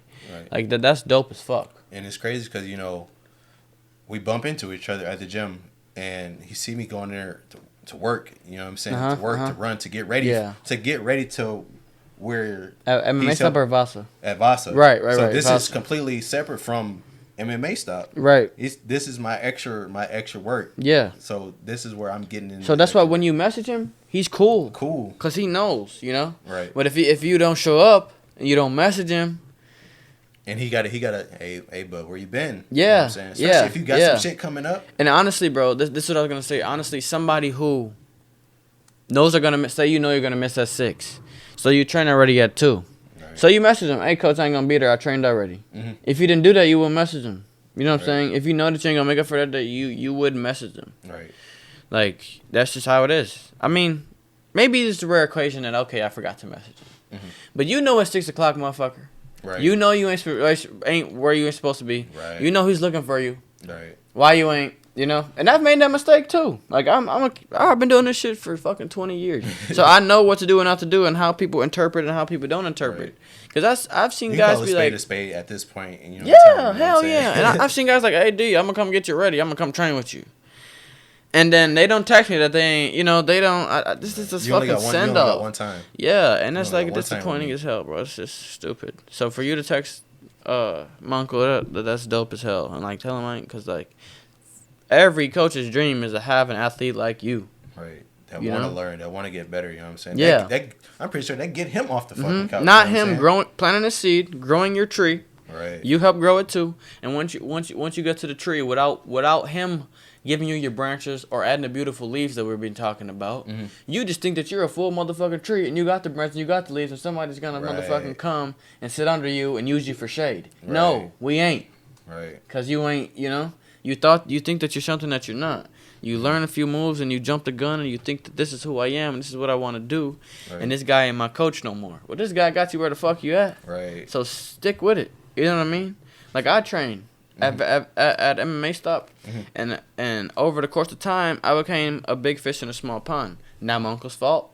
Nobody's fault. I'm just, this is how it is. I'm at a point in my career. The gym was at a different turn. It's fine. Now we got the 7, and like we're so small knit. We had 6 guys, 3 of them are bigger. Right. It's me, James, and Chris on the little side, right? If they're not in camps and they're not fighting, like Chris did a camp without me, I wasn't in camp and I wasn't fighting. You got to branch out and do some shit on your own, right. So I've been doing stuff at MMA Stop, but I had to branch off and go to Valley Flow Striking. They got guys in the UFC there, numerous guys in the UFC there. I had to go there and I had to get ready. But guess who's gonna be in my motherfucking corner at the end of the day? It's gonna be him. The guy who got me there. Yeah, like when I go to Vegas, guy, yeah. I've been envisioning this. I even been envisioning guys I'm gonna fight. After I win my first UFC fight, I might just fucking stay out there, bro. I might not come home. Like legit, me and my girl have talked about that, and like, if I have the wonderful opportunity to make my UFC debut and win, we might stay out there. When you win. Yeah, when I win. I was just saying if I had the wonderful opportunity this year, which I think most likely, absolutely, I might stay out there. But when I fight, he's coming. Right. You know what I'm saying? That's just, and that's when loyalty comes in. Right. You know, fucking brain cells. Right. Like, this dude got you good, bro. Why switch up now? Yeah, why be your good self and go to the coach that only coaches the guys when they're already good? Right. What the fuck are you doing? You know what I'm saying? They haven't built anybody up. Yeah, I'm a coach. I only coach world-class guys. Well, you ain't a coach, bro. Right. You're just a fucking backpack. Right. You're just somebody who clings on. Right. Like, it's easy to say do this for this amount of time without adding on to somebody, but for somebody to take somebody from ground 0 to ground 5 or ground 0 to ground 2 or something like that, that's a coach. At the hardest stages of their career, going from not knowing shit at all. Yeah. To getting to the biggest stage. Yeah, exactly. And I'm not saying like, oh, this UFC fighter couldn't come into the gym at MMA stop tomorrow and then call my uncle his real coach. No, I'm not saying that because my uncle will have him better. Right. You know, like Trevor Whitman. Mm-hmm. Justin Gaethje went to him. Rose went to him. Kamaru went to him. They're all already in the UFC. Mm-hmm. But one thing they all know is he made them better. So that's a coach too. They took some shit away from him. You know what I'm saying? Absolutely, that's the coach too. You know what I mean? Like, and that's why he has the recognition that he has because guys like him are so rare. Yeah, and guys like him are so rare. Mm-hmm. You know, so like, yeah. Shout out to my uncle because he's definitely, he took me from ground 0 to ground 5, like striking, jiu-jitsu. Yeah, that's just the name of the game, man. You got to get a guy in your corner like that, and if you don't have him, you're already 2 steps behind, and everybody else is 2 steps behind. We got the guy. Just goes to show you can't do this shit on your own. Yeah, 100%. It's not. We got to get his ass in here. He don't like interviews though. Bro, he be scared. Yeah, I just think that it's a form. It's like to talk on the spot is hard because like he's such a like IQ through the roof. Everything's through the roof and everything's so advanced. When you got so much knowledge, it's like it's hard to articulate yourself. It's hard, you know. You don't. And when you don't do it often, right? Like you like okay, it's easy to be like okay, this is my time. You want to say something, but maybe you ask him, he comes on and kills it, bro. I'm not even gonna say he ain't gonna kill it because he is. Because it's not like we're gonna talk about shit that he's not knowledgeable about, yeah, you know what I'm just saying that like don't be offended if he didn't want to come on. You know what I'm saying? Yeah. Like that's what I was saying because like don't be surprised. He like don't put me on the camera, make me talk. Yeah. You know. And even I don't even know if we should put his ass on anyway because we like you said we got a cheat code and it's a secret. Right. Yeah. You know, he don't talk to people, so nobody knows how, you know. Right. That's what I've been telling bro. I was telling him, because, you know, obviously my career and what I do, and I was telling him, I'm like, coach, bro, like, the same shit you're teaching is the same shit I see on the internet. Like I said, I do a lot of shit I get a lot of shit from the internet. I'm like, coach, you teach the same shit. I'm like, the media presence just isn't there. So yeah, that's exactly what it is. And he picked up on that, and he trusted me just like I trust him, and, you know, He's been getting that ball rolling, and bro, more people have been coming into the gym. Yeah, and when I get to the UFC and I win and I name drop him, right. You know, guys are gonna start pouring in and stuff like that. You don't gotta be this big old blah blah. I know what I'm talking about. You don't. Right, you know, even though those are guys that are gonna get more attention, even because like people like to prove people wrong. So if you're going to come out and say, I'm right, and I know I'm right, people are going to pay attention to you because they're going to want to prove your ass wrong. Right. And he's just not like that, which being like that, you know, that's hard as fuck. Like, that's like, right. You know, but he's just I understand to himself, bro. Yeah. Like, he ain't going to go out his way to fuck with you if you don't fuck with him. Yeah, like, bro, if you don't want to come train and work hard, I don't give a flight. Yeah, like, you know, exactly, bro. That's exactly how it is. Or I ain't finna go to these fights and try to fucking politic like all these other coaches. I'm in my corner get my guy ready. Right. So what I did, because I know that's how my uncle is I would do it. You know what I'm saying? And then he'd be like, hey, D, who's this guy? And I tell him who's this guy that they want to trade to fight, and I tell him stuff like that. And shit. I mean, we on our way, man. He got me to where I am. Hell yeah. Even when I get there, bro, he's still gonna be my guy, man. Like I don't even take a fight without consulting him first. Yeah, I mean, I think that's law. I mean, Right. if you come to your first MMA gym and your coach is not an asshole and he gets you better, stick with him. Right. You know, unless like you've outgrown him. But I don't think that's. And even then, like it's hard to okay, a coach only has so much knowledge, right? But like I'll never outgrow my uncle because he's a student of the game just like I am, just like you are. So he'll keep learning, Right. and I'll keep learning at the same time, and we just gradually. Now, if you had a coach that's you're gonna do it my way or the highway, like a lot of coaches are, like, oh Trey, what the fuck are you doing? It's not your style. Fight like this. I understand. Go get your ass out of there. That's not a coach, bro. That's not a coach. He can't recognize your style. Okay, if this is what you're good at, you know me, like I'm an undersized fighter for the weight class. Yeah. He knows that. I know that, and he still tells me that. You know. What I'm saying? Yeah. And he helps me prepare for battle with that in mind. You know what I'm saying? If you're going to go in there not tall enough, not long enough, we have to drill X, Y, and Z. Yeah. And he isn't going to go and coach you the same way. Absolutely. You know what I'm saying? That's Absolutely. a coach. That is a coach. That's what I was saying. Like, exactly, bro. You take everybody's his garden is full of different trees. Right. It ain't all the same. Nope. All the leaves ain't the same. Nope. Some look like fall trees, some different. I don't know, all these different types of trees. Some look like they're not even going to grow. Facts. But he'll never give up on you. That 100%, bro. So shout out to my boy. Yeah, shout out to my uncle, man. He's dope. Danny Marini, one of the best coaches in the world. Yeah, man, this has been a great podcast. Yeah, and before I go though, I do want to say we have to get we need to get Pat City on here, and we got to do soon because we got to do these cards that are coming up. UFC 300 and UFC 299 is stacked as fuck. Right. So we got to do like run down all the cards and predictions. Red. So that is what I wanted. We to can't do. get too rowdy, but we gonna get rowdy. Yeah. Last time it was fun, but you know. No, it was just, I know. Yeah. No, it was like 12 people in here, bro. Right, so it's hard. I'm saying like but. Me, fucking Ruski, Richie, AJ sit right here. Right. Give our predictions and you fucking sit right here. Give our predictions for the upcoming card. That'll be lit because I'm gonna be the moderator. Yeah, because we all are very, very, even though they don't fight. Or none of them are active fighters. They're got very, very high fight IQ. Yeah, you know, because once you're around the game, you know, like that's like coaches who weren't good players or coaches who didn't play, but they were always around the game. You know, yeah, they did their due diligence to being dedicated and learning because, like I said, they weren't a good player. So I have to do my extra homework. I have to work twice as hard to get my respect and get to gain the knowledge somehow, some way.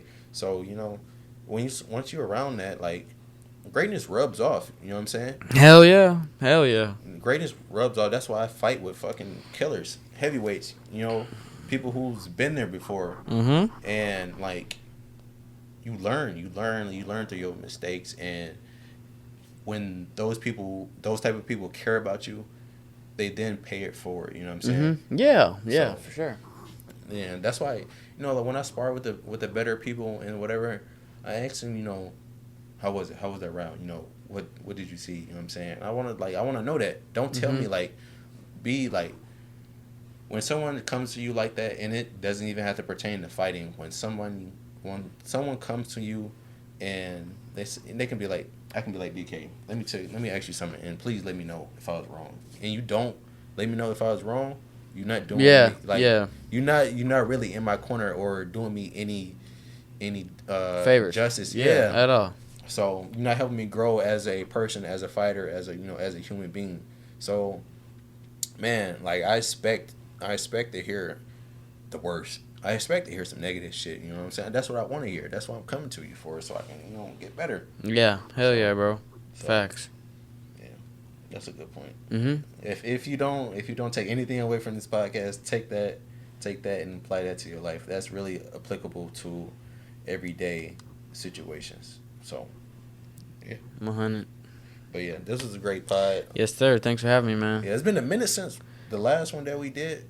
Yeah, I could get long-winded, bro. Yeah, Like, sometimes I get on a pod, or I think about going on a pod, so I'm like, I ain't gonna say shit. Or I'm gonna say stuff wrong, and I get on here and can't shut up. That's how it be. Yeah. But it's a comfortable situation, you know. Yeah. Shit, that's just But I appreciate you having me, bro. This is a big year for both of us, man. Yeah. So 5-0 and then 4-0. Yes, sir. Let's get it, man. All right. Appreciate you. Peace. Yep. Peace. That was dope, bro.